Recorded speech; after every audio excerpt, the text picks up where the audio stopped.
সমাজপতিরা, দলপতিরা যদি সলাতের সময়কে মেরে দেয় তখন তোমরা কি করবা? বলেন, আপনি বলেন কি করব? তখন বাড়িতে পড়ে নিও। হাদিস তো বুখারী মুসলিম, এটা মনে হয় বুঝতে পারলেন না। আবার বলি, বুখারী মুসলিমের হাদিস, বিত্তশালীরা যদি সলাতের সময়কে মেরে দেয়, মানে কি? নির্ধারিত সময়ে সলাত আদায় না করে। সমাজপতিরা যদি নির্ধারিত সময়ে সলাত আদায় না করে, নির্ধারিত সময় যদি মেরে দেয়, তাহলে কি করবা? তখন সাহাবীগণ বলছেন, বলেন কি করব? আরে বাড়িতে পড়ে নিও। তারপর মন চাইলে তাদের সাথে জামাতে পড়তে যায়। তখন যেটা হয়ে গেছে সেটা ফরজ, যেটা এখন হবে সেটা নফল। মন না চাইলে যায়ও না। হাদিস তো বুখারী মুসলিম।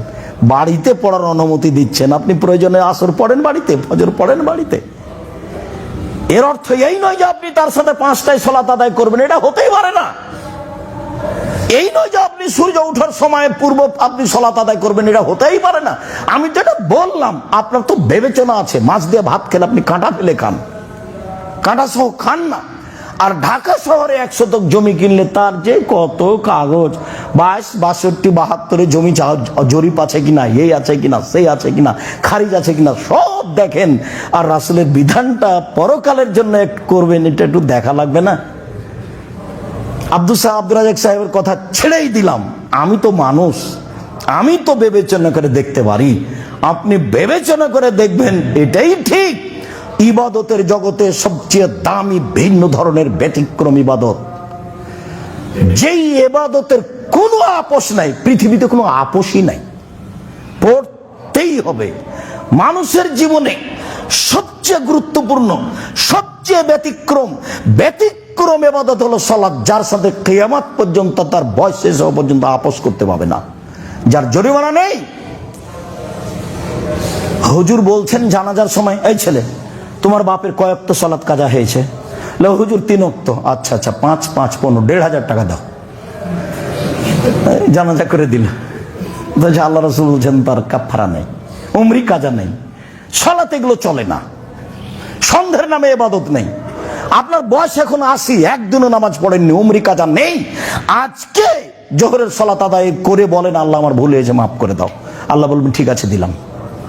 আপনার স্বীকৃতির অপেক্ষা আছেন আল্লাহ তাআলা, আপনার স্বীকৃতির অপেক্ষায় আছেন আল্লাহ তাআলা। মনে রাখবেন, আল্লাহ আমি কার জমি দখল করে নিয়েছি, মাফ করো, তখন এটা হবে না। বলছে ওটা তো মানুষের ব্যাপার, ওটা তো আমার ব্যাপার নয়। ওটা কাবা ঘরের গিলাপ ধরে বললে হবে না। যার করেছ তার সাথে কথা শেষ করে আস, ক্ষমা তার কাছে নিয়ে আস। আমার সাথে যেগুলো জড়িত, সুদ খেতে খেতে একবারে ব্যাংক ব্যালেন্স পূর্ণ হয়ে আছে, কোটি কোটি টাকা, আজকে বলছে যে আজকার থেকে আমি সুদ খাবো না, বন্ধ করলাম, আমাকে মাফ করো। ঠিক আছে, করলাম। আপনার স্বীকৃতি যেমন ঠিক আছে তেমন, বুঝেননি কথা? আপনার স্বীকৃতি যেমন ঠিক আছে তেমন। আপনি একটু বলেন, ইউনূস আলাইহিস সালামের স্বীকৃতিতে কোনো ত্রুটি ছিল? ইউনূস আলাইহিস স্বীকৃতিতে কোনো ত্রুটি ছিল না। হাতে হাতে বললেন, ঠিক আছে তোমাকে বাঁচিয়ে দিলাম। পৃথিবীর যে কোনো মানুষ এই কথা বলবে, আমি তাকে বাঁচিয়ে দেব কিয়ামত পর্যন্ত। আমরা বিগত জুমায় অবগত হয়েছি যে আমাদের এই লম্বা সময়ে, দীর্ঘ সময় ধরে আমরা পবিত্রতার উপর আলোচনা করছিলাম। পবিত্রতার আলোচনা শেষ হওয়ায় আজকের জুমায় আমাদের আলোচনা রয়েছে সালাত সম্পর্কে। আমরা আজকে সালাত সম্পর্কে আলোচনা করতে গিয়ে সালাতের ফজিলত, সালাত আদায় করলে কি পেতে পারি, এ নিয়ে আমরা আলোচনা করব ইনশাআল্লাহ। সামনের জুমায় এই বিষয়ই থাকবে, পরবর্তীতে নিয়ম ইনশাআল্লাহ। সম্মানিত দিনী ভাই বোন, আমরা বিগত জুমায় যা আলোচনা করছিলাম তাতে একটি গুরুত্বপূর্ণ কথা ছুটে যায়, আর তা হচ্ছে যে মহিলারা ঋতুবতী হলে সালাত আদায় করবে না বা করবে, বিষয়গুলি অবগত হচ্ছিলাম। তার একটি বিষয় ছিল সন্তান প্রসবের কারণে মহিলাদের সালাত আদায় করতে হবে না, ঊর্ধ্বে সময়সীমা 40 দিন, এ কথা আয়েশা রাদিয়াল্লাহু তাআলা আনহা বলেন। আয়েশা রাদিয়াল্লাহু তাআলা আনহা বলেন, রাসূল সাল্লাল্লাহু আলাইহি সাল্লাম বলেছেন, সন্তান প্রসবের কারণে যে রক্ত আসে এর কারণে তাদেরকে সালাত থেকে বিরত থাকতে হবে। তার ঊর্ধ্বে টাইম 40 দিন। 40 দিনের আগে তারা পবিত্র ভালো হয়ে গেলে সালাত আদায় করবে, অন্যথায় 40 দিন পর্যন্ত সালাত থেকে বিরত থাকবে। এরপরেও যদি তারা নিজেকে এমন কিছু দেখে ও বুঝে, তখনও তাকে সালাত আদায় করতে হবে। উম্মু সালমা রাদিয়াল্লাহু তাআলা আনহা বলেন, রাসূল সাল্লাল্লাহু আলাইহি ওয়াসাল্লাম বলেছেন, সন্তান প্রসবের কারণে মহিলারা 40 দিন সালাত থেকে বিরত থাকবে, বসে থাকবে। এ কথা রাসূল সাল্লাল্লাহু আলাইহি সাল্লাম বলেন। হাদিস দুইটি সহিহ এবং বিবরণটি যা আমরা আগে থেকে জেনে আছি তা ঠিক। তবে 40 দিন পার হলে এই রোগ, এই ব্যাধি বা এই রক্ত আর গ্রহণীয় হবে না, তখন তাকে সালাত আদায় করতে হবে। আমরা একটা অংশ অবগত হচ্ছিলাম খুব ভালোভাবে যে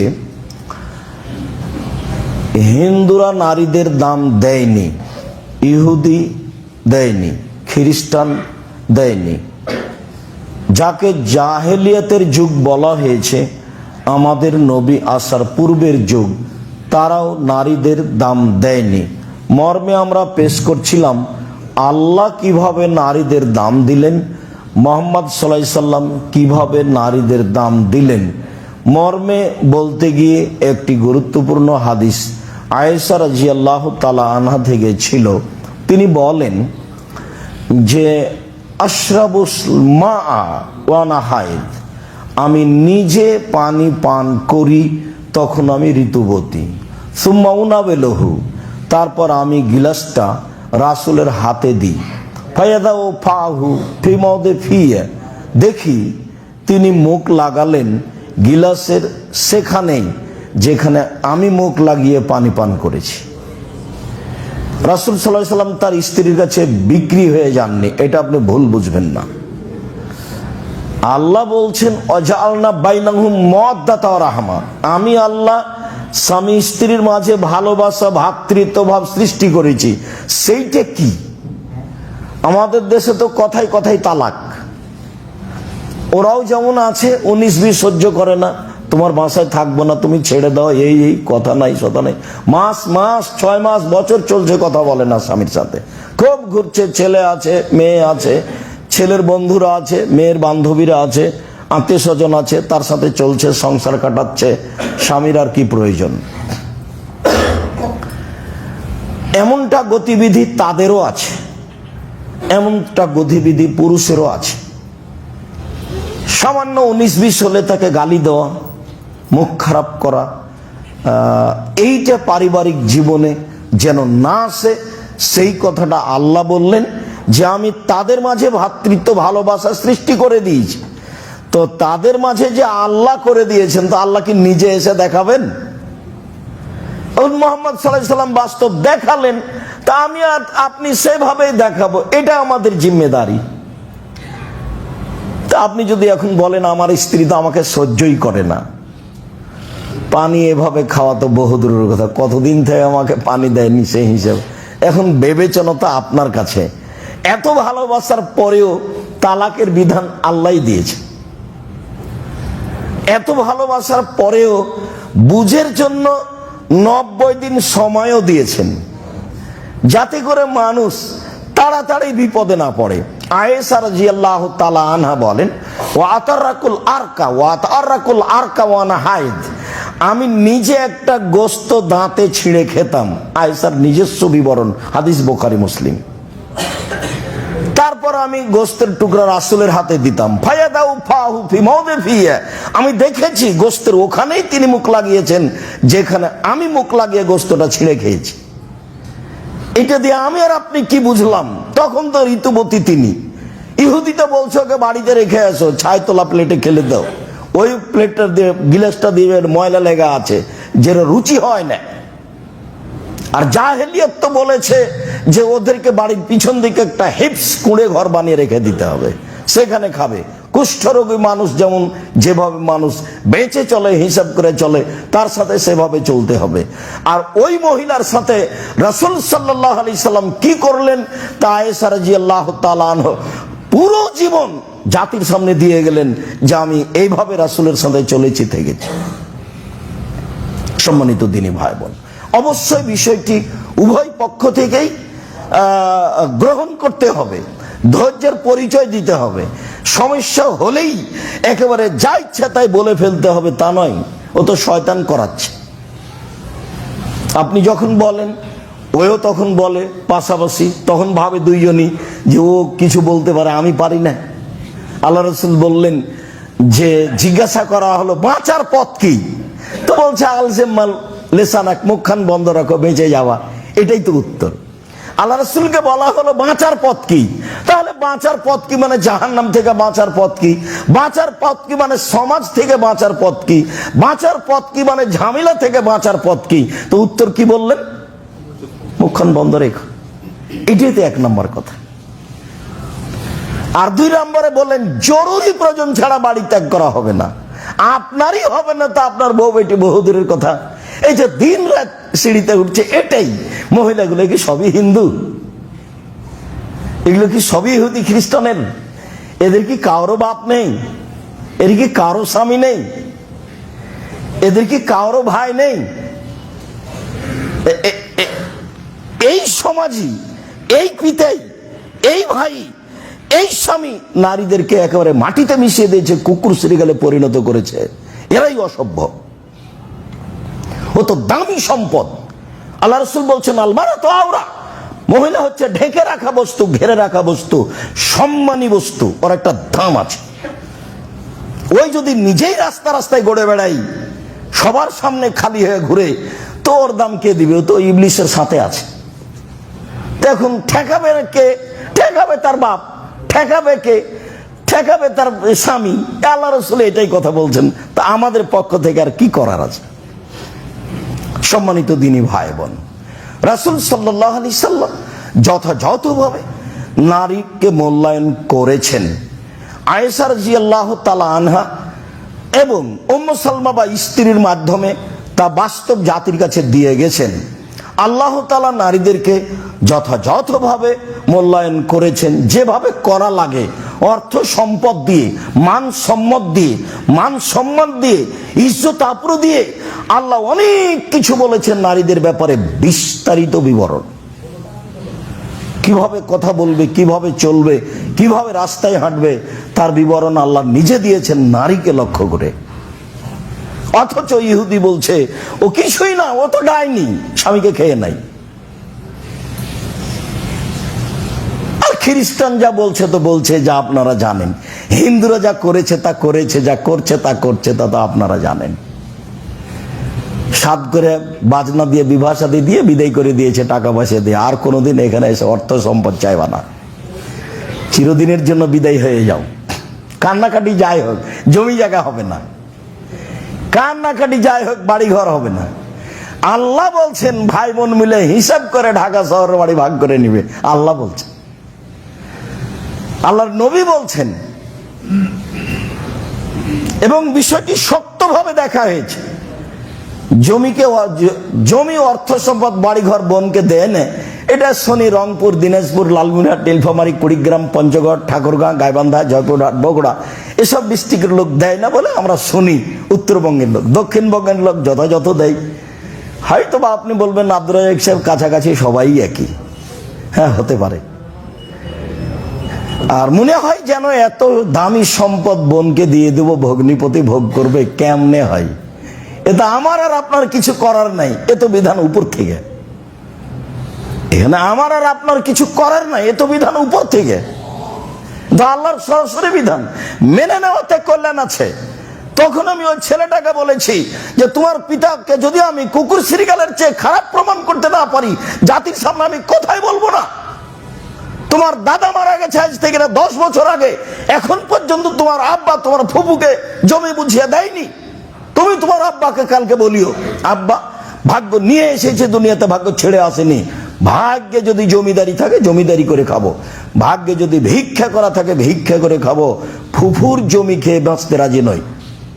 আমি কি ভাগ্য ছেড়ে এসেছি? না আব্বা, আমি তো ভাগ্য ছেড়ে আসিনি, আমি তো ভাগ্য নিয়ে এসেছি। আর আপনারা তার জাজল্য প্রমাণ 2 বছর 5 বছর আগে দেখিয়েছিলাম। ও গাড়ি ঠেলতো, বেটা পিছন দিকে গাড়ি পিছন দিক থেকে ঠেলতো, আর বাপ ওই গরুর গাড়ির মতো চাকাওয়ালা সামনের দিক থেকে টেনে যেত কাপড়ের বস্তা। দেখি সে আজকে বিত্তশালী। এটাই তো পৃথিবী। সম্মানিত দিনী ভাই বোন, মহান আল্লাহ বলেন, হাফিযু আলাস সালাওয়াত ওয়াস সালাতিল উস্তা। পৃথিবীর মানুষ, তোমরা 5 ওয়াক্ত সালাতকে গুরুত্ব সহকারে রক্ষা করো, বিশেষভাবে আসরের সালাত। যারা সরাসরি কোরআন হাদিস মানতে পারেনি তারা এরকম জায়গায় পিছিয়ে পড়ে গেছে। বিশেষভাবে আসরের সালাত মানে আসরের সালাতকে সময়ের সাথে সাথে পড়ার চেষ্টা করতে হবে। এটাই বেশি দামি সালাতের মধ্যে। কেন? এটা কাজের সাথে জড়িত। তখন মানুষ কাজে ব্যস্ত, তখন মানুষ আয় উপার্জনে ব্যস্ত। ফজরের টাইমে তো অত ব্যস্ত নয়, জোহরের টাইমে তো বিরতি আছে, মাগরিবের টাইমে তো কাজ বন্ধ হয়েছে, এশার পরে তো মানুষ ঘুমিয়ে যাবে। তাহলে সবচেয়ে ব্যস্ত মানুষ আসরের টাইমে। সেই সালাতকে মানুষ নিয়ে গেছে সূর্য ডোবার পূর্বে। প্রায় মসজিদে তাই, আপনার কিছু করার নেই। মহান আল্লাহ বলেন, পৃথিবীর মানুষ 5 ওয়াক্ত সালাতকে যথাযথভাবে আদায় করো, বিশেষভাবে আসরের সালাত। মহান আল্লাহ বলেন, কাদ আফলাহাল মুমিনুন আল্লাযীনা হুম ফি সালাতিহিম খাশিউন। যারা ভয় ভীতি নিয়ে নির্ধারিত সময়ে সালাত আদায় করে তারাই সফল হলো। এটা আল্লাহ বলছে। আবু হুরায়রা রাদিয়াল্লাহু তাআলা আনহু বলেন, রাসূল সাল্লাল্লাহু আলাইহি সাল্লাম বলেছেন, আউয়ালু মা ইসআলুল আবদু ইয়াউমাল কিয়ামাহ সালাত। বিচারের মাঠে মানুষকে যখন তার জীবনের সব কর্ম সম্পর্কে জিজ্ঞাসা করা হবে, তখন আল্লাহর পক্ষ থেকে মানুষকে প্রথম যেটা জিজ্ঞাসা করা হবে সেটা সালাত।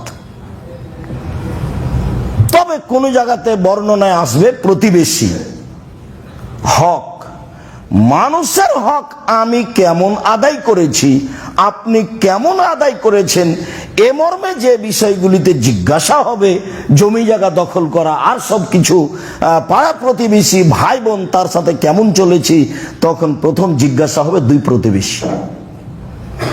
প্রতিবেশীর সাথে টিকাও খুব কঠিন, খুবই কঠিন। এমনিতে লেগে যায়, কথাই বলা যায় না। তখন আল্লাহ রাসূল বলছেন, আরবাউন লিসাদা, সুখময় জীবনের জন্য 4টা জিনিস লাগে। 4টা জিনিস আছে যার, সুখময় জীবন তার।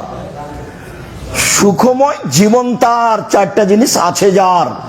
1, আলমারাতুস সালেহা, ভদ্র নম্র বুদ্ধিমতী নরম আচরণের স্ত্রী। আচরণ নরম হতে হবে, খাস্টা মেস্টা যদি হয়, আর যদি কথা একবার উল্টে ধরে একটুকু শান্তি পাবেন না। সারাদিন পরিশ্রম করে বিকাল 5টায় বাড়িতে ঢুকেছেন, ঢোকার সাথে সাথে এমন কিছু বললো যে সেটা আর মাথায় সরে না সারা রাত। পরের দিন সকালে আবার চলে গেলেন। আল মারাতুস সালেহা, মেজাজ হতে হবে নরম মহিলার, গতিবিধি হতে হবে ঠান্ডা, স্বভাব হতে হবে ভদ্র নম্র। তার কথা কর্মই, কথার সাথে সাথে স্বামীর সবকিছু ঠান্ডা হয়ে যাবে, রাগটা সব চলে যাবে। ওকে ওই জন্যই সৃষ্টি করা হয়েছে। আল্লাহ বলছেন যে আমি মহিলাকে সৃষ্টি করেছি তার স্বামীকে শান্তি তৃপ্তি দেওয়ার জন্য। কথা আল্লাহ বলেন। মুহাম্মদ সাল্লাল্লাহু আলাইহি সাল্লাম বলতেন, তাও তো আপনি বলতেন যে মানুষ বলেছে। আল্লাহ বলছেন যে আমি নারীকে শান্তি তৃপ্তির জন্য সৃষ্টি করেছি।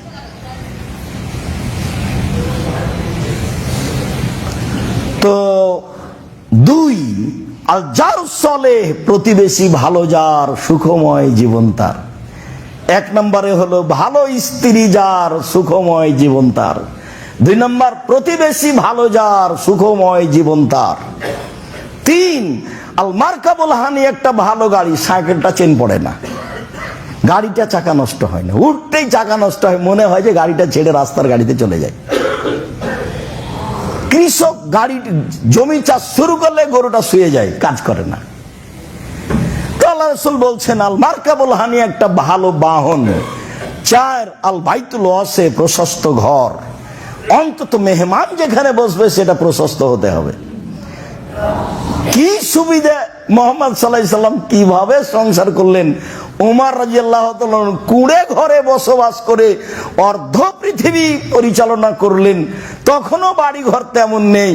ওই মুহাম্মদ সাল্লাল্লাহু আলাইহি সাল্লাম বলছেন যিনি খাটে শুয়ে থাকেন, যেই খাটে দড়ির প্রসাদ এ করা আছে, সাজানো আছে, সেখানে বিছনা কেথা নেই, তিনি উঠে বসলেন। আব্দুল্লাহ ইবনে মাসউদ বলছেন উঠে যখন বসলেন দেখলাম গায়ে পিঠে একবারে দড়ি সুতলির দাগে পরিপূর্ণ হয়ে আছে। তো আমি বলছি আপনি একটু ভালো কিছু করলে হয় না? আমি আব্দুল্লাহ ইবনে মাসউদ বললাম। তখন বলছে যে ভালো কিছু করে কি করবা, এটা তো করলো ইহুদি খ্রিস্টান, তারাই তো করছে, আমরা আর কি করব। তখন বলছেন আব্দুল্লাহ ইবনে মাসউদ কুন ফি দুনিয়া কান্নাকা গরীব, তুমি দুনিয়াতে থাকো তুমি যেন অপরিচিত, ও আবেরু সাবিলিন, তুমি যেন পথিক, আছি নেই। 3 উদ্দা নাফসাক মিন আহলিল কবরে, নিজেকে কবরের সদস্য ভেবো। 24 ঘন্টা ভাববে আমি কোথাকার সদস্য, কবরের সদস্য। বড় বড় সদস্য ভেবে লাভ নাই। এই কথা মুহাম্মদ সাল্লাল্লাহু আলাইহি সাল্লাম উত্তরে বললেন।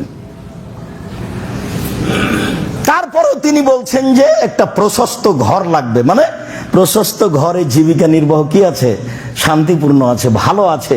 নইলে মুহাম্মদ সাল্লাল্লাহু আলাইহি সাল্লাম এভাবে কেমনে বলেন? আগেকার মানুষের, ধনী মানুষের বাড়িতে কাচারি ঘর থাকতো, বিশাল লম্বা কাচারি ঘর, ওখানে লোকজন আসতো বসতো। মুহাম্মদ সাল্লাল্লাহু আলাইহি সাল্লাম ওইটাই বলছেন, 4টে জিনিস আছে যার, সুখময় জীবন তার, 1 ভালো স্ত্রী, 2 ভালো প্রতিবেশী, 3 ভালো গাড়ি, 4 প্রশস্ত ঘর, এভাবেই বলছে। আবু হুরায়রা রাদিয়াল্লাহু তাআলা আনহু বলেন মানুষকে প্রথম যেটা জিজ্ঞাসা করা হবে সেটা সালাত। এটা হলো আল্লাহর সাথে জড়িত বিষয়, যেগুলো সালাত আছে, সিয়াম রোজা আছে, হজ আছে, যাকাত আছে, তাসবিহ তাহলিল আছে, কোরআন তেলাওয়াত আছে, আল্লাহর সাথে জড়িত যেগুলো তার প্রথম জিজ্ঞাসা হবে সালাত। আর মানুষের সাথে জড়িত যেগুলো তার প্রথম জিজ্ঞাসা হবে 2 প্রতিবেশী। তারপরে আল্লাহ রাসূল বলেন যার সালাত ঠিক হলো তার সব ইবাদত ঠিক, যার সালাত বাতিল হলো তার সব ইবাদত বাতিল। মানুষের ইবাদত নির্ভর করে তার সালাতের উপরে। সালাত যদি টিকে যায় সব ইবাদত টিকে গেছে, সালাত যদি না টিকে সব ইবাদত বাতিল হয়েছে। একাধিক দিন শুনেছি, আব্দুর রাজ্জাক বিন ইউসুফের মুখেই শুনেছি যে ইবাদতের জগতে সবচেয়ে দামি ইবাদত সিয়াম, রোজা। ইবাদতের জগতে সবচেয়ে শক্তিশালী ইবাদত হলো দান। দান ইবাদত এবং সবচেয়ে পাওয়ারফুল। হজ করে আপনি জান্নাত পেতে পারেন, কিনতে পারবেন না। আপনি সালাত আদায় করে জান্নাত পেতে পারেন, কিনতে পারবেন না। সিয়াম রোজা থেকে আপনি জান্নাত পেতে পারেন, আপনি কিনতে পারবেন না। দান করে আপনি জান্নাত কিনে নিতে পারেন। আল্লাহ বলছে যে আমি জান্নাত বিক্রি করেছি, ও টাকা পয়সার বিনিময়ে আমি বিক্রি করে দিয়েছি, তা আল্লাহ বলছে। উনি বলছেন বিক্রির শব্দ, আল্লাহ নিজে। তা আমি আর আপনি কিনতে পারি কি করে? যেহেতু আল্লাহ বিক্রি করে দিয়েছেন, তা আমি আর আপনি কিনি, তাহলে পথেটে। এরপরেও যদি বিচারের মাঠে সালাত না টিকে তাহলে কোন ইবাদত টিকবে না, সব বাতিল হবে। এক ভিন্ন ধরনের ইবাদত। আনাস রাদিয়াল্লাহু তাআলা আনহু বলেন রাসূল সাল্লাল্লাহু আলাইহি ওয়াসাল্লাম বলেছেন as-salatu salasatu aslasin, সালাত 3 ভাগে বিভক্ত। আর তাহুরু সলসুন, ওযু হলো 3 ভাগের 1 ভাগ। রুকু সলসুন, রুকু হলো 3 ভাগের 1 ভাগ। ও সুজুদ সলসুন, সিজদা হলো 3 ভাগের 1 ভাগ। ফামানাদ্দা হবে হাক্কেহা কবেলা সালাতুহু কবেলা সাইর আমালিহি, যদি সালাতের সব নিয়ম ঠিক ঠিক আদায় করে সালাত কবুল করা হবে, সব ইবাদত কবুল করা হবে। ওয়াইন রুদ্দাত আলাইহি সালাতুহু, সালাতের নিয়ম কানুনে যদি সালাত প্রত্যাখ্যান করা হয়, যা ইবাদত করেছে সবই বাতিল। এটা রাসূলের মুখের কথা। এই জন্য তাড়াহুড়া রুকু করা, তাড়াহুড়া করে রুকু করা হবে না। এই জন্য তাড়াহুড়া করে সিজদা করা হবে না। এই জন্য তাড়াহুড়া করে ওযু করা হবে না। খালি সিজদা দিবেন আর উঠবেন, দিবেন এরকম ইবাদত হবে না। যে দুনিয়ার লোক করছে, যে করছে তো মানুষ, রাসূল সাল্লাল্লাহু আলাইহি ওয়াসাল্লাম যা বলেছেন তার তো, মানুষ তো একটা মানুষের মতামতের উপরই চলে। মানুষ কি সহজে রাসূল সাল্লাল্লাহু আলাইহি ওয়াসাল্লামের নীতিতে চলে? এটা খুব কঠিন। যে যাকে ভালোবাসে তার নিয়ম মেনে চলে, যে যাকে ভালোবাসে সে তার নিয়ম মেনে চলে। তো সম্মানিত দ্বীনী ভাই বোন, সালাত এমন একটি ইবাদত যার উপরে নির্ভর করে অন্যান্য ইবাদত। যদি সালাত কবুল হয় আরগুলো এমনিতেই কবুল হবে, যদি সালাত কবুল না হয় তাহলে আরগুলো কবুল হবে না। সালাতই একটা ইবাদত, একবারে ব্যতিক্রম, কোনো সমস্যা বুঝে না। অন্যান্য ইবাদত সমস্যা বুঝে। যেমন হজ, এবছর করলেন না, সামনের বার করেন, এ তো হলো, তো এ তো সমস্যা বুঝলো। যেমন যাকাত, 20 দিনে 1 মাস আগে দিয়ে দেন, সমস্যা নেই, হাদিস আছে। 10 দিন পরে দেন, দেন, সমস্যা নেই, দেন, এই যে সমস্যা বুঝলো। রোজা, এখনো অসুস্থ, পরে করেন। এখন মহিলা ঋতুবতী, পরে করুক, এই যে মেনে নিয়েছে। অথচ বড় বড় বিধান, সবাই ফরজ বিধান, সালাত কোনো সমস্যা মানে না। ওযু করে সালাত আদায় করতে হয়, পানি নেই, তায়াম্মুম করে পড়ো, তায়াম্মুম মাটি নেই, এমনিতেই পড়ো। দাঁড়িয়ে সালাত আদায় করতে হয়, তো দাঁড়িয়ে পারছি না, বসে করো, তো বসে পারছি না, শুয়ে করো। কেবলার দিকে মুখ করে সালাত আদায় করতে হয়, কেবলা বোঝা যায় না, এমনিতেই পড়ো। পরিষ্কার কাপড় পরে সালাত আদায় করতে হয়, তো পরিষ্কার নেই, পেশাব পায়খানা লেগে আছে, সেটাই পড়ো। বলে পরিষ্কার অপরিষ্কার কোনো কাপড়ই নাই, কারণবশত নগ্ন উলঙ্গ হয়ে আছি, বলে এই সময়তেই সালাত আদায় করতে হবে, বাধ্য করতেই হবে। কোনো প্রকার আপোষ নাই, কোনো প্রকার মিস নেই। এতটুক যে শতকরা 95 জন মুসলিম যেটা বুঝতে চায় না, যেটা আল্লাহ রাসূল সহজ করেছেন, সেটা হলো সফরে আছেন, তখন জোহর 2 আসর 2 একসাথে পড়ে নেন। সফরে আছেন, তখন মাগরিব 3 এশা 2 একসাথে পড়ে নেন, এ তো সহজ পথ। জোহরের আগেই বের হয়েছেন সফরে, তো জোহর ঠেলে নিয়ে যান আসরে।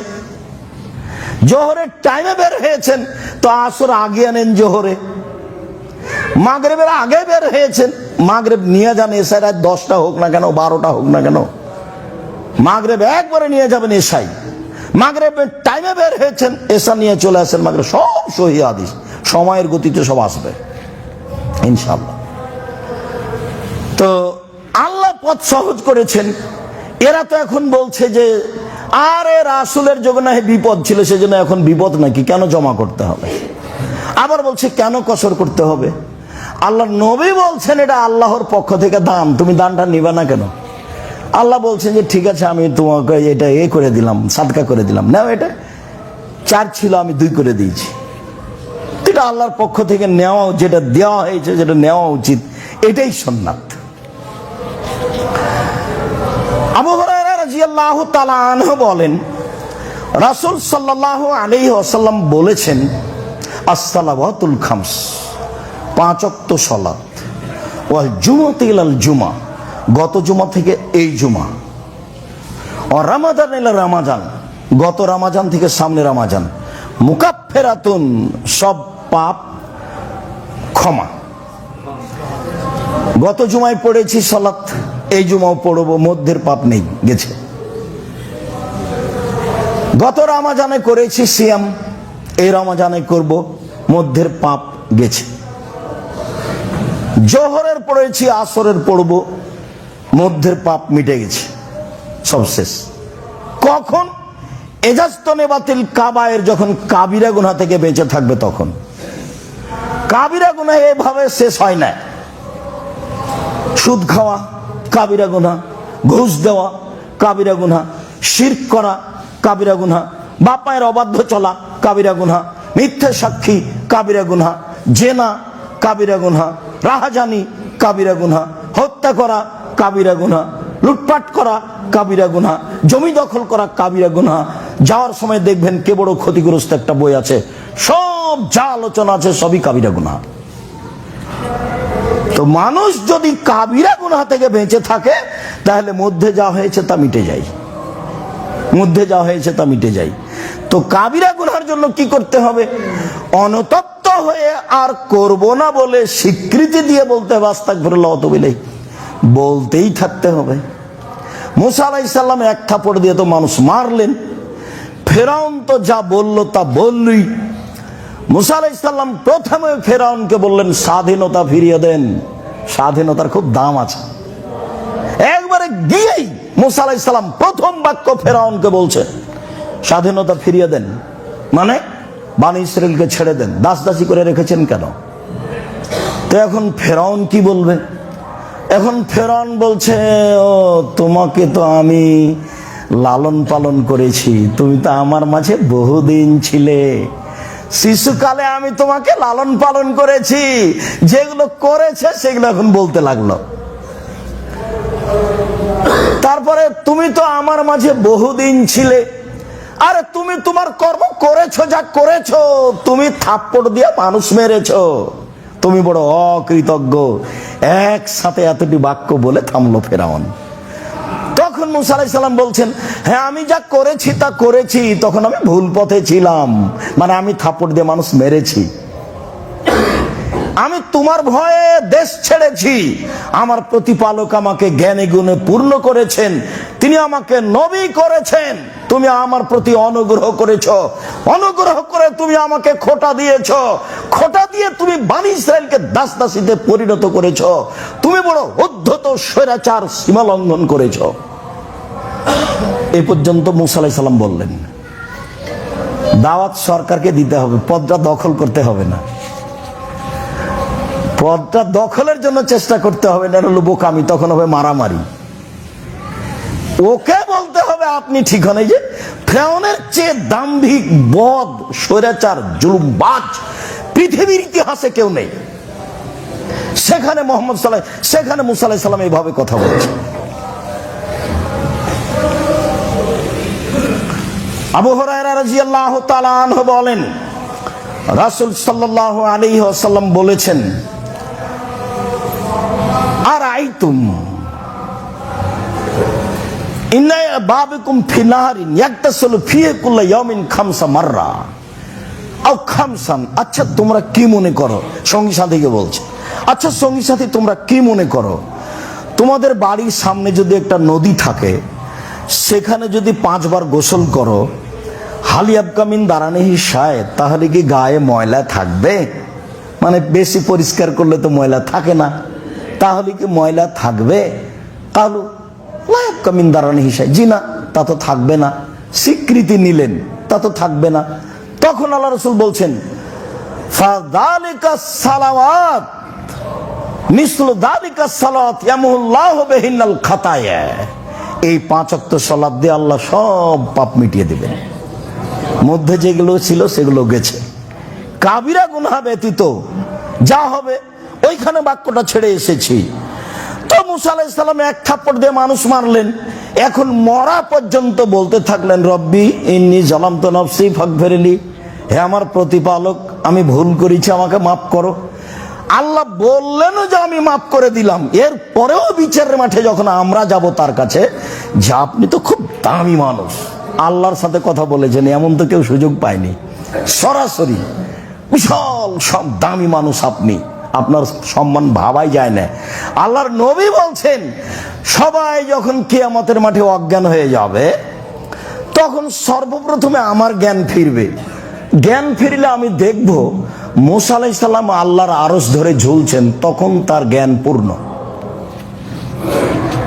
তো আমি বলতে পারছি না মুসা আলাইহিস সালামের জ্ঞান কি আমার আগেই ফিরেছে, না তুর পাহাড়ে অজ্ঞান হয়ে গেছিলেন সেটা শোধ হয়ে গেছে, আজকে অজ্ঞানী হননি? বুঝতে পারেননি কথা মনে হয়।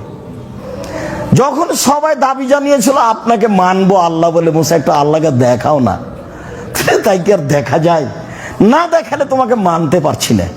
তাহলে ঠিক আছে চলো তুর পাহাড়ে, ওই পাহাড়ে চলো, দেখো ওইদিকে, দেখো তো ওইদিকে তাকিয়ে আছে, একটা বিদ্যুৎ হওয়াতে সব অজ্ঞান হয়ে গেছে, সবাই এখন মরে পড়ে আছে। তখন মুসা আলাইহিস সালাম বলছেন, আল্লাহ আরো তো বিপদ হলো, এখন তো আর আমি বাড়ি যেতেই পারবো না, আমি কি জবাব দিব? তো তুমি এদের জীবিত করে দাও, তাহলে আর একবার কিয়ামত দেখেছে সবাই। এখন মুসা আলাইহিস সালাম তার মধ্যে ছিলেন, তো মুসা আলাইহিস সালাম সেদিন অজ্ঞান হয়েছিলেন, তাহলে কি সেদিন তিনি অজ্ঞান হয়েছিলেন সেটাই হয়ে গেছে, আজকে তিনি হননি?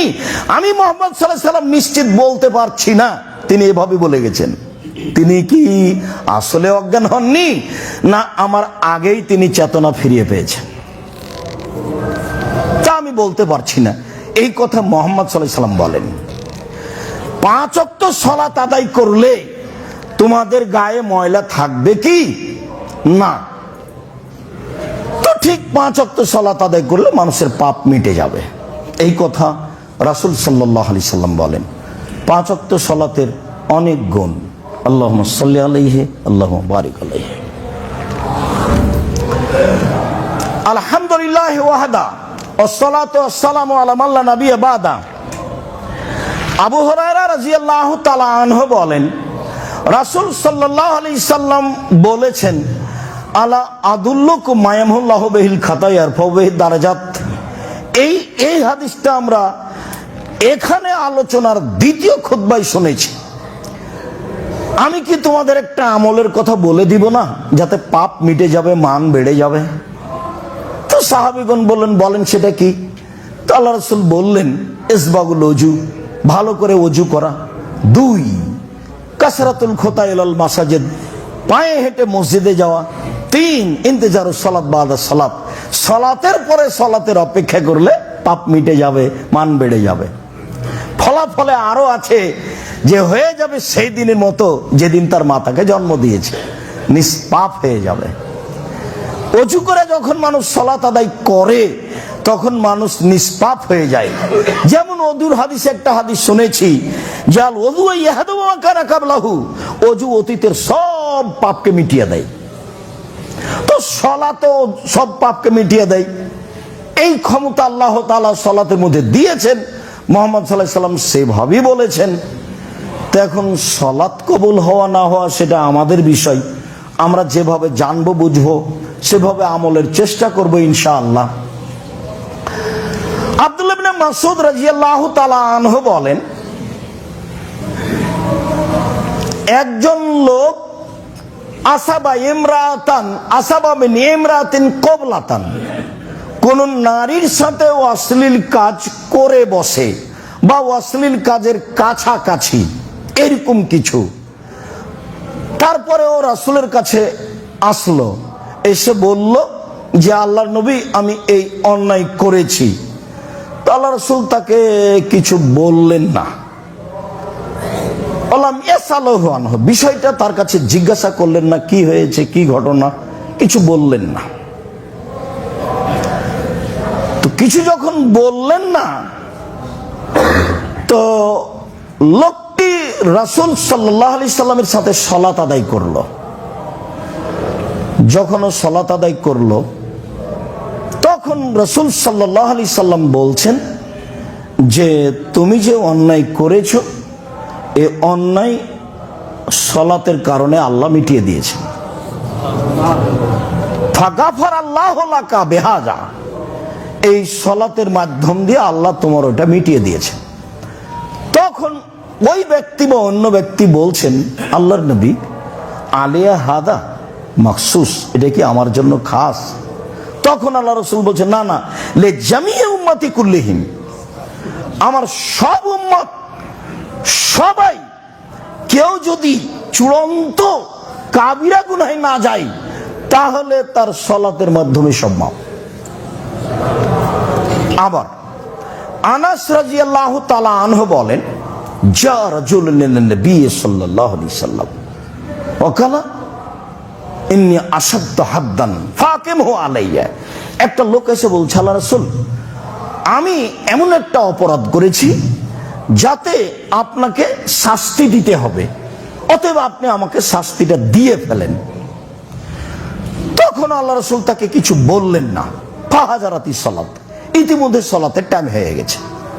ফাসাল্লামা নবী সাল্লাল্লাহু আলাইহি সাল্লাম, লোকটি রাসূলের সাথে সালাত আদায় করলো। সালাত আদায় সালাম ফিরতেই ফালাম্মা কাজা রাসূলুল্লাহ সাল্লাল্লাহু আলাইহি সাল্লাতা, আল্লাহ রাসূল যেমনই সালাত শেষ করেছেন, ফাঁকা মারা জল, লোকটি দাঁড়িয়ে গেছে সবার সামনে। দাঁড়িয়ে গিয়ে বলছেন যে ফাকিম আলাইয়াল হাদ,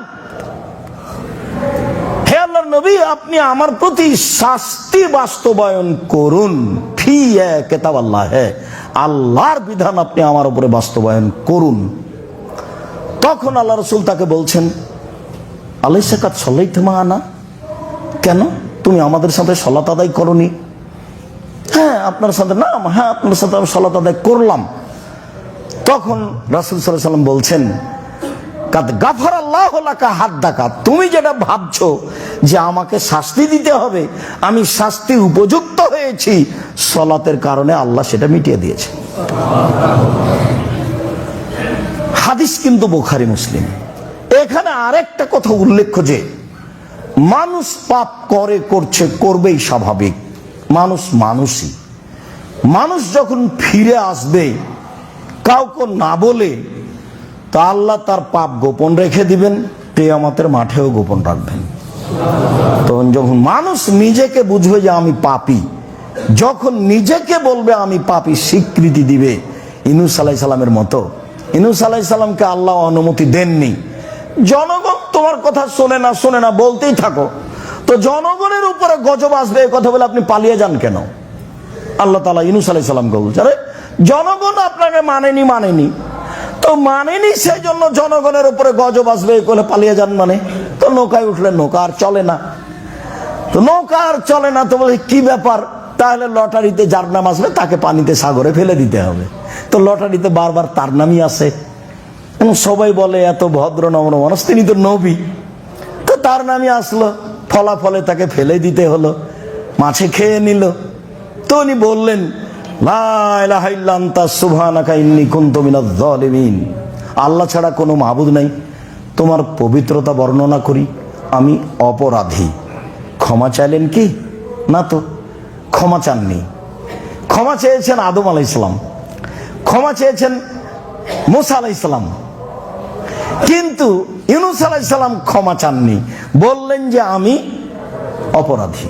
স্বীকৃতি দিবেন, স্বীকৃতি মানে আর করব না, স্বীকৃতি দিবেন, স্বীকৃতি মানে আর করব না। তখন আল্লাহ ক্ষমা করতে পার, ক্ষমা করতে থাকবেন, আবার হলে আবারও ক্ষমা করবেন, আবার হলে আবারও ক্ষমা করবেন। ও তো একাধিক দিন শুনেছি যে ইবলিস বলল, ঠিক আছে আমি আপনার রহমত থেকে চলে যাচ্ছি, আমার একটা কথা শুনতে হবে। কি কথা? কিয়ামত পর্যন্ত বেঁচে থাকার সুযোগ দিতে হবে। দিলাম। আচ্ছা তাহলে আপনার সম্মানের কসম, আমার ইজ্জতের কসম, আপনার মর্যাদার কসম, কিভাবে আদমের ছেলে মেয়ে জান্নাতে যায় সেটা আমি দেখে ছেড়ে দেবো। ওর দেহে যতদিন শ্বাস আছে ওকে আমি পাপী করবই, করেই ছাড়বো। এটা তো ইবলিসের জিদ। কিয়ামত পর্যন্ত বেঁচে থাকবে, আপনার জন্য জানি মানি শত্রু। তখন আল্লাহ তাআলা বললেন, আচ্ছা ঠিক আছে, আদমের ছেলে মেয়ে যতবার আমাকে বলবে ভুল হয়েছে, ততবার আমি ক্ষমা করে দেবো। উনি তো শক্তি প্রয়োগ করে ইবলিসের সামনে বললেন, আয় যা, তুই কিছু করতে পারবি না, এ তো বললেন না। তার মানে ইবলিস তার কর্মে বহাল থাকবে, ও হলো খোলাখুলি শত্রু। সব সময় অন্যায়কে ভালো করে দেখাবে, অন্যায়কে ভালো করে দেখাবে। একবারে যে জমি 3 বার বিক্রি করেছেন, 4র্থবারে যখন বিক্রি করতে যাবেন তখন ও শয়তান বলবে, হ্যাঁ ঠিক আছে করে ফেলাম, হ্যাঁ ঠিক আছে করে ফেলাম। সব সময় খারাপটাকে ভালো করে দেখাবে, দেখাতে পারে।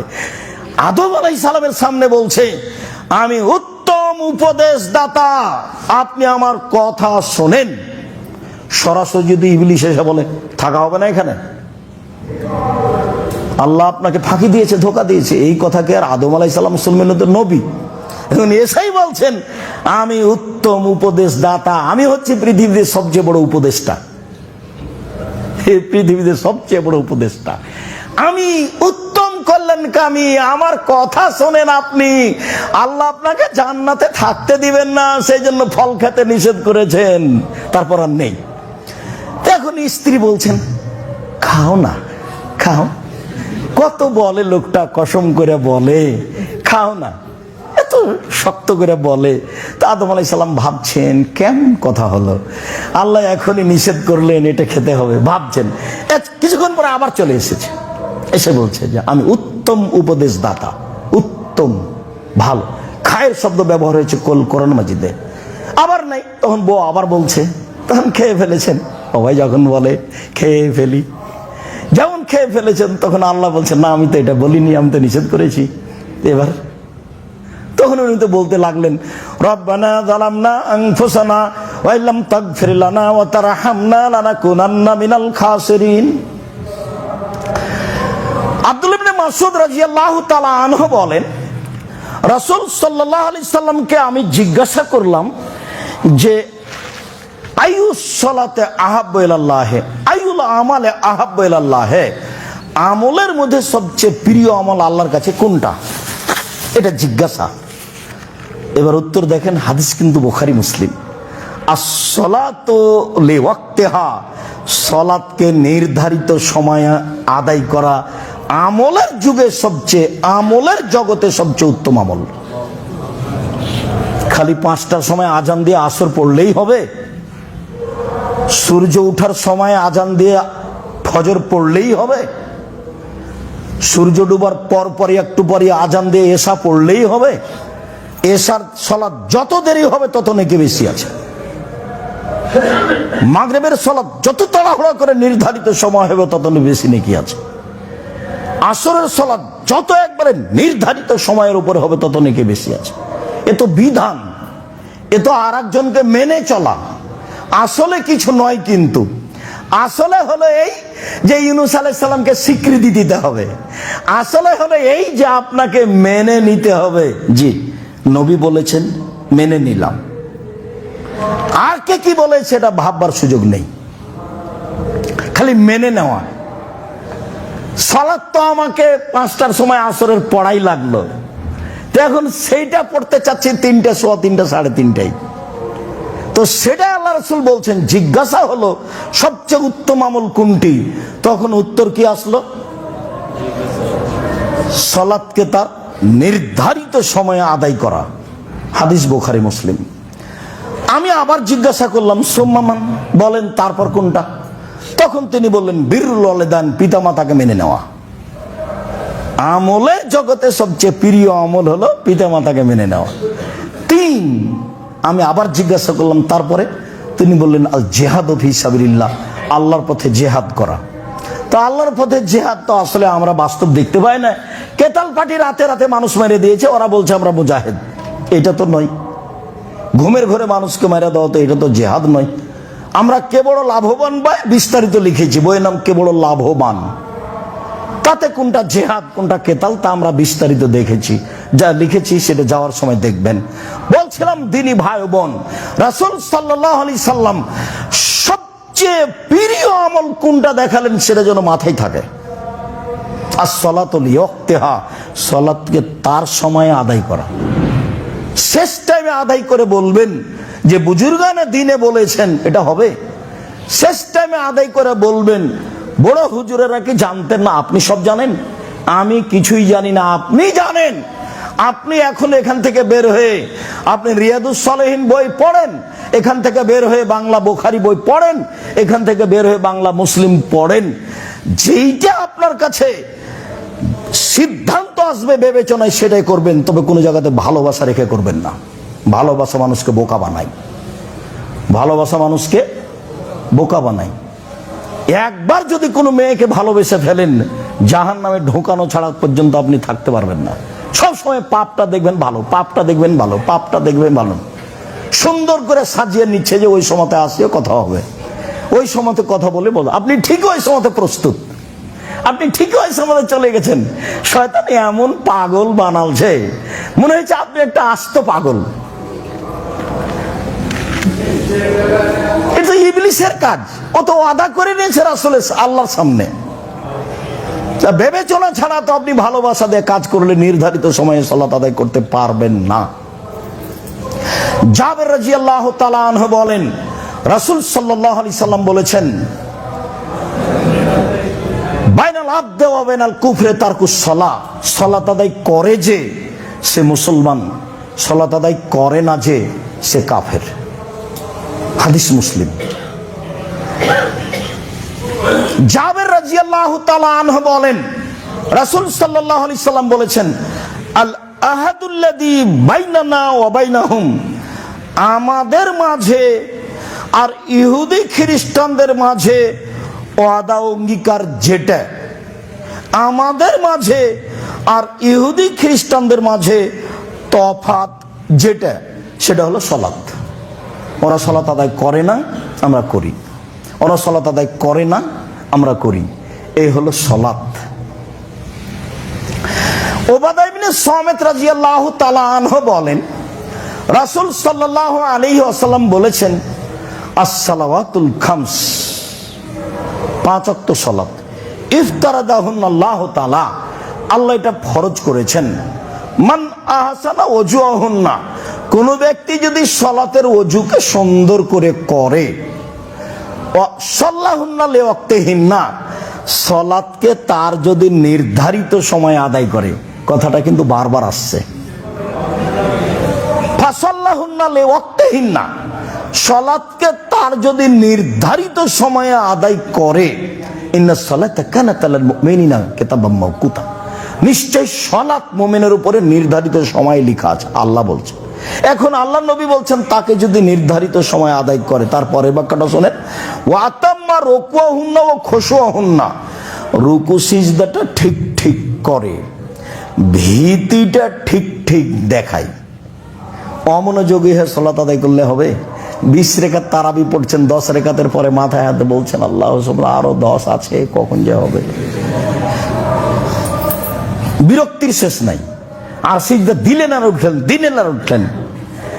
কেরাত কমিয়ে দেন, কেরাত পড়েন অল আসর, অল আসর ইন্নাল ইনসানা লাফি খুসর ইল্লাল্লাযিনা আমানু ওয়া আমিলুস সালিহাত ওয়া তাওয়াসাউ বিল হক ওয়া তাওয়াসাউ বিস sabr। বাস রুকুতে চলে যান, রুকু ঠিক মতো করবেন, এবারে চাঙ্গা করে সুন্দর করে, সময় আসলে বিস্তারিত বলবো ইনশাআল্লাহ।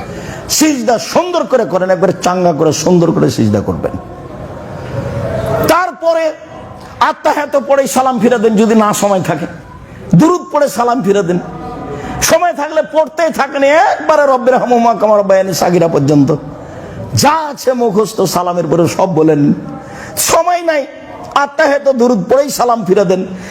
কিন্তু আপনি রুকু এবং সিজদায় দুর্বলতা দেখাতে পাবেন না, এটা নিষেধ, কঠিনভাবে নিষেধ। সুন্দর করে আদায় করলো, ভয় ভীতি নিয়ে করলো। এখন আল্লাহ রাসূল বলছেন, কান আল্লাহু আলাল্লাহি আহাদুন, এবার আল্লাহর সাথে আমার একটা চুক্তি হয়ে গেল। যখন আমি সুন্দর করে রুকু সিজদা করলাম, তখন আল্লাহর সাথে আমার একটা চুক্তি হয়ে গেল যে একফের আল্লাহ, আল্লাহ তাকে ক্ষমা করে দিবেন। বাস, আল্লাহর সাথে চুক্তি ফাইনাল হয়ে গেছে, তিনি ক্ষমা করে দিবেন। আমার সাথে তো আর মুখামুখি চুক্তি হবে না। আল্লাহ তোমাকে বলবে না, হ্যাঁ ঠিক করে রুকু করো, জি করলাম, ঠিক করে সিজদা করো, জি করলাম, হ্যাঁ সালাম ঠিক করে করো, ব্রেক করলাম, আচ্ছা ঠিক আছে, এই যে হাতে হাত মিলাও, চুক্তি হয়ে গেল, জান্নাতে যাওয়া। এভাবে কি হবে আল্লাহর সাথে চুক্তি? আল্লাহ নবী বলছেন যে রুকু সিজদা ঠিক ঠিক আদায় করলো, ভয় ভীতি নিয়ে সালাত আদায় করলো, কানা লাহু আলাল্লাহি আহাদুন, তার জন্য আল্লাহর সাথে চুক্তি হয়ে গেল, আইয়াগফির লাহু, আল্লাহ তাকে ক্ষমা করে দিবেন। এটা আল্লাহ রাসূল বলছেন। ওমাল্লাম ইয়াফাল, যেভাবে করে না, ফালাইসা লাহু আহাদুন আলাল্লাহি, তার সাথে আল্লাহর চুক্তি নেই। ইনশা আযাবাহু, চাইলে আল্লাহ এখন শাস্তি দিবেন, ওয়া ইনশা গাফার, আল্লাহ চাইলে তাকে ক্ষমা করে দিবেন। আর চুক্তি নাই, কি করবেন সেটা আল্লাহর ব্যাপার। আর যদি আমি ঠিক ঠিক সালাত আদায় করি সময় মতো, তাহলে আমার তার সাথে কি হয়ে গেছে? চুক্তি হয়ে গেছে। মুখামুখি তার সাথে কোনো কথা হয় না। এখন মুহাম্মদ সাল্লাল্লাহু আলাইহি ওয়াসাল্লাম বলছেন যে মসজিদ আল্লাহর ঘর, আমি যে মসজিদে বসতে চাচ্ছি, যার যে মালিক তার কাছে অনুমতি নাও। কিভাবে নিব? আমি তো আর বলতে পারি না আল্লাহ আমি আপনার ঘরে বসতে চাচ্ছি, এটা কি হবে? তো হবে না। তো হবে না তো আপনি কিভাবে করবেন, অনুমতি নেবেন? 2 রাকাত সালাত, 2 রাকাত সালাত আদায় করেন, অনুমতি হয়ে গেছে। এটাই বিধান। মুহাম্মদ সাল্লাল্লাহু আলাইহি ওয়াসাল্লাম বলছেন, তার সাথে জিবরাইলের সাথে আমার আপনার কথা হয় না। আয়েশা রাদিয়াল্লাহু তাআলা আনহা বলছেন, আল্লাহর নবী আমাকে বলছেন, আয়েশা হাজা জিবরাইল ইকুরেকা সালামা। আয়েশা এই যে জিবরাইল তোমাকে সালাম দিল, এই যে জিবরাইল। একসাথে 2 জন আছেন, এক খাটের উপরে, এক বিছানে, এক লেপের নিচে 3 জন। মুহাম্মদ সাল্লাল্লাহু আলাইহি ওয়াসাল্লাম, আয়েশা রাদিয়াল্লাহু তাআলা আনহা, জিবরাইল আলাইহিস সালাম, এক বিছানে, এক খাটের উপরে, এক লেপের নিচে 3 জন। এখন মুহাম্মদ সাল্লাল্লাহু আলাইহি ওয়াসাল্লাম বলছেন, আয়েশা এই যে জিবরাইল তোমাকে সালাম দিল। তো আল্লাহ রাসূল তো এখানেই দেখাচ্ছেন, তো কই আয়েশা দেখতে পান না কেন? এখন আয়েশা রাদিয়াল্লাহু তাআলা বলছেন, ওয়া আলাইহিস সালাম ওয়া রাহমাতুল্লাহি ওয়া বারাকাতুহু। তার উপরে সালাম, তার উপরে শান্তি, তার উপরে সালাম, তার উপরে শান্তি। ফাতারা ওয়ালা নারা, আপনি তো দেখতে পান না, আমরা তো দেখতে পাই না। জিবরাইল তো আমাদের দেখতে পান, আমরা তো দেখতে পাই না। আপনি তো দেখতে পান, আমরা তো দেখতে পাই না। এক বিছানে জিবরাইলের সাথে আমাদের কথা হয় না সরাসরি, আল্লাহর সাথে কিভাবে সরাসরি কথা হবে? আল্লাহর পদ্ধতি এই। সম্মানিত দিনী ভাই বোন, আমরা আলোচনা করছিলাম সালাতের ফজিলত। সময়ের গতিতে আরো অনেক আলোচনা আছে সালাতের ফজিলতের ব্যাপারে, সালাতের মর্যাদার ব্যাপারে।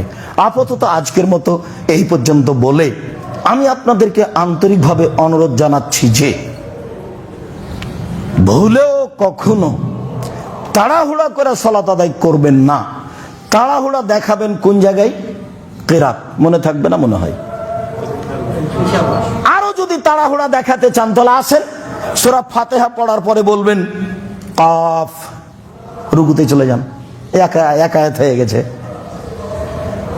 কাফ, এক আয়াত হয়ে গেছেন। এক আয়াত হয়ে যায়নি, এক আয়াত হয়ে গেছে। দেখেন আয়াত দেওয়া আছে। আর না হলে বলেন মুদহাম্মাতান, এক আয়াত হয়ে গেছে। মানে আপনার ব্যস্ততার কথা আমি বলছি। আসর দিয়ে যদি না হয়, কাউসার দিয়ে যদি না হয়, তাহলে সূরা ফাতিহার পরে ওটাই যান, দিয়ে রুকুতে চলে যান।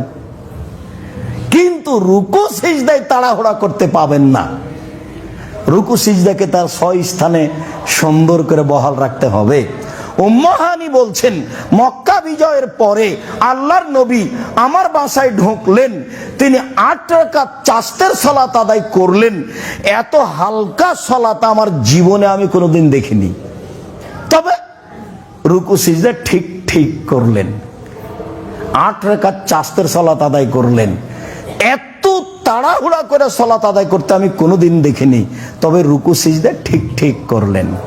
এইটা যেন আপনার ঠিক হয়, সময় যেন ঠিক হয়। যার কারণে আল্লাহ রাসূল বলেছেন, সমাজপতিরা, দলপতিরা যদি সালাতের সময়কে মেরে দেয় তখন তোমরা কি করবা? বলেন, আপনি বলেন কি করব? তখন বাড়িতে পড়ে নিও। হাদিস তো বুখারী মুসলিম। এটা মনে হয় বুঝতে পারলেন না। আবার বলি, বুখারী মুসলিমের হাদিস। বিত্তশালীরা যদি সালাতের সময়কে মেরে দেয়, মানে কি? নির্ধারিত সময়ে সালাত আদায় না করে। সমাজপতিরা যদি নির্ধারিত সময়ে সালাত আদায় না করে, নির্ধারিত সময় যদি মেরে দেয়, তাহলে কি করবা? তখন সাহাবীগণ বলছেন, বলেন কি করব? আরে বাড়িতে পড়ে নিও। তারপর মন চাইলে তাদের সাথে জামাতে পড়তে যায়। তখন যেটা হয়ে গেছে সেটা ফরজ, যেটা এখন হবে সেটা নফল। মন না চাইলে যায়ও না। হাদিস তো বুখারী মুসলিম। বাড়িতে পড়ার অনুমতি দিচ্ছেন, আপনি প্রয়োজনে আসর পড়েন বাড়িতে, ফজর পড়েন বাড়িতে। এর অর্থ এই নয় যে আপনি তার সাথে 5টায় সালাত আদায় করবেন, এটা হতেই পারে না। এই নয় যে আপনি সূর্য ওঠার সময় পূর্ব আপনি সালাত আদায় করবেন, এটা হতেই পারে না।